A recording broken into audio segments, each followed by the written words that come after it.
Hey everyone, thanks for joining me for Broadband Deployment News. Today I'm going to be talking about the ARPA Emergency Connectivity Fund. I'll be right back.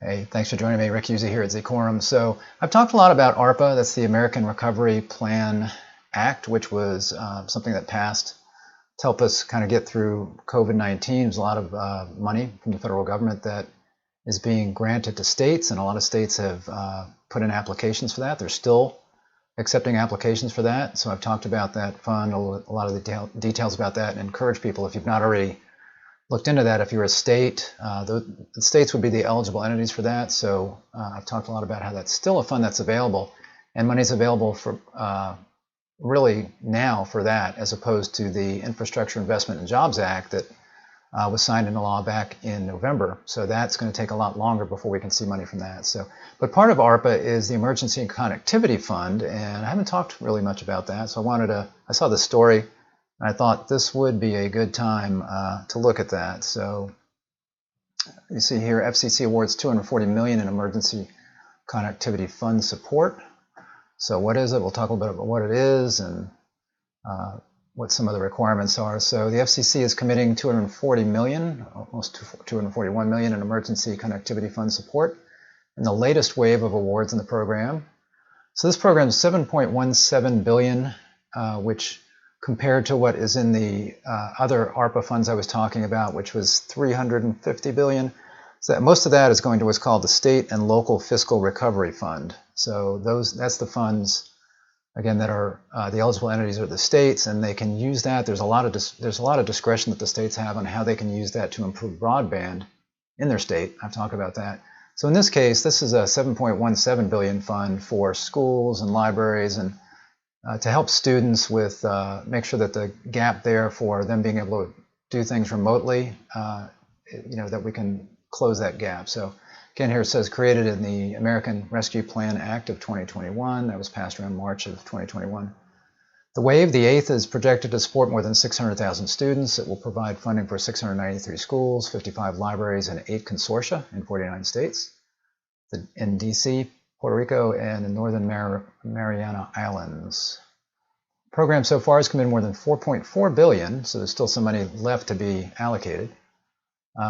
And that's for support across all 50 states, DC, Guam, Puerto Rico, U.S. Virgin Islands, and Northern Mariana Islands. In all, more than 10,500 schools, 860 libraries, and almost 120 consortia covering 9.6 million devices, and almost 4.9 million broadband connections have been supported. So a lot of good's been done already on that.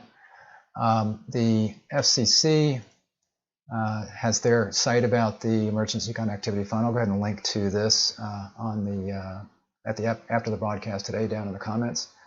The FCC's ECF is, again, $7.17 billion, program that will help schools and libraries provide tools and services their communities need for remote learning during the COVID-19 emergency period. So they say COVID-19 emergency period, so you think, well, when does that mean that everything is going to be over here? But it sounds like there's some leeway here as far as how long these funds can be used. ECF will help provide relief to millions of students, school staff, and library patrons, and will help close the homework gap for students who currently lack necessary internet access or the devices they need to connect to classrooms. So even after the pandemic is declared over, which should be pretty soon the way things seem to be going, then these will still be funds, I think, that can be used, because it could be that there will still be gaps there, and we don't know if there'll be other reasons why we may need to have remote working or homework kind of stuff. So I think that will continue to be a need even after the pandemic. So they want to make sure they get all this covered. It'll cover reasonable costs of laptop and tablet computers, Wi-Fi hotspots, modems, routers, and broadband connectivity purchases for off-campus use by students, schools, staff, and library patrons. So this is not something really that would be used to help connect the students up. So if a student doesn't have a broadband at home, this is not for that. That's something for the Affordable Connectivity Program that is part of the new infrastructure bill, or prior to that, part of the Consolidated Appropriations Act. We had the Emergency Broadband Benefit, and that's what the ACP has taken over. So that's really more for students that need help affording broadband, and there's also a $100 subsidy for devices in that particular legislation. So again, this was part of the ARPA Act 2021. Who's eligible to receive the funds? Schools, libraries, and a consortium of schools, libraries. In other words, regional or statewide groups of schools or libraries that apply together, that are eligible for support under FCC's E-rate program, and tribal libraries eligible for support under the Library Services and Technology Act. So those are programs that are already set up. So what they're saying here is that anybody that's already eligible for these programs can be eligible for this Emergency Connectivity Fund. What equipment and services are covered? Eligible equipment includes Wi-Fi hotspots. So think about a school that they could go ahead and set up Wi-Fi hotspots where students could go and get access if they have issues getting access at home. So that could be one use, for example. Modems, including air cards, routers, devices that combine a modem and a router, and connected devices, laptop and tablet computers. Schools and libraries can also receive funding for commercially available broadband service that provides a fixed or mobile broadband connection for off-campus use by students, school staff, or library patrons. So again, this could be a school or library where they're calling it off-campus, but this would be a place where students and library patrons could go to get access. In limited instances, a school or library that can demonstrate it has no available service options sufficient to support remote learning may seek funding for the construction of new networks to provide remote learning and equipment needed for data casting services. So up here it says schools and libraries can also receive funding for commercially available broadband service. So help get funding from a provider that's already in the area. But if it's deemed that there's not a good choice, then they have this other option here of, sounds like creating or may seek funding for the construction of new networks to help provide this. What can schools or libraries expect after applying? The initial application filing window closed on August 13th, 2021, and the second application filing window closed on October 13th, 2021. So as far as applying for this right now, the window is closed, although it's certainly possible. It's been considered that there might be another application window. So as the FCC runs through all of these applications, if there's still funds available, they could do another window that would open after that. So we just have to stay on top of that. That's certainly possible. USAC and the FCC will review and process applications on a rolling basis. Applicants and their service providers will receive a funding commitment decision letter approving or denying funding requests. There's also, I think that was it on this, there's also some misconceptions that the FCC had on their site that they wanted to clarify here, so I thought I'd go through those. Misconception number one about this program: schools cannot apply for funds unless they have surveyed all parents to determine need. So that's not required here, so they don't have to go through and survey parents and see what the need is in the community. As it says here, this is false. Schools need only provide best estimates of unmet needs in applying for ECF support. Misconception two: if schools have returned to in-class instruction for the upcoming school year, they are not eligible to participate. And that would be, I think, the vast majority of schools throughout the country. There are still some school systems where they're up north and some other areas where they have been closed or closed back again. But even if they've been open for a long time, that is false. So again, here it says equipment and services provided to students or school staff who would otherwise lack sufficient access to connected devices and or broadband internet access connection while off campus are eligible for ECF.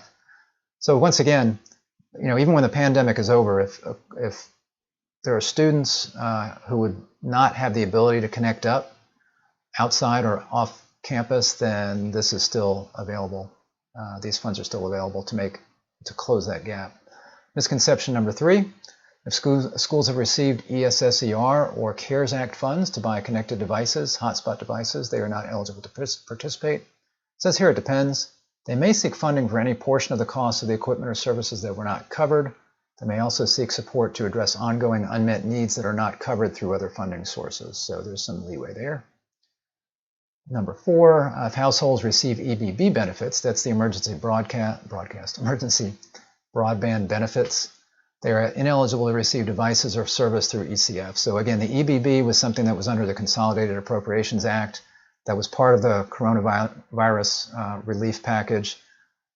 It was a temporary subsidies meant to be temporary during the COVID pandemic for people that had lost income, for example. So they got laid off for their jobs, or they had to be furloughed because the company had to close because of COVID.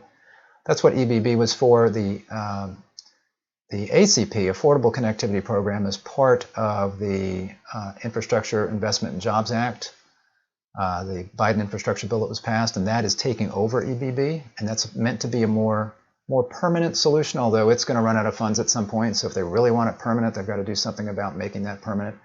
But that's $14 or so billion that's part of the Biden infrastructure bill. So it's just, here it's talking about EBB, and the same would apply for ACP. It says a school could receive ECF funds to purchase a connected device for a student if needed to support learning, even if the household is receiving internet service through the EBB program. So it sounds like if they're getting internet service through the program, they could still get a connected device.